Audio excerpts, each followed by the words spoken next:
That decision will matter very soon. January 29th, 1945. The Ardennes. The German offensive has been broken. Now the Allies are pushing back.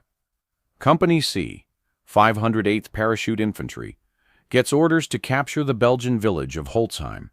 There's a problem. Company C is under strength. The executive officer second in command has been killed. They don't have enough men for the assault. Funk is now acting executive officer. He looks at his depleted roster and makes a decision. He walks to the company headquarters tent.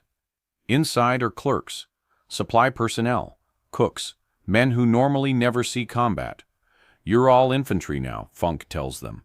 "Grab your weapons. We're taking that village." He forms a makeshift platoon. 30 men who've spent most of the war behind desks. They've had basic training, sure. But real combat? Most of them have never fired a shot at another human being.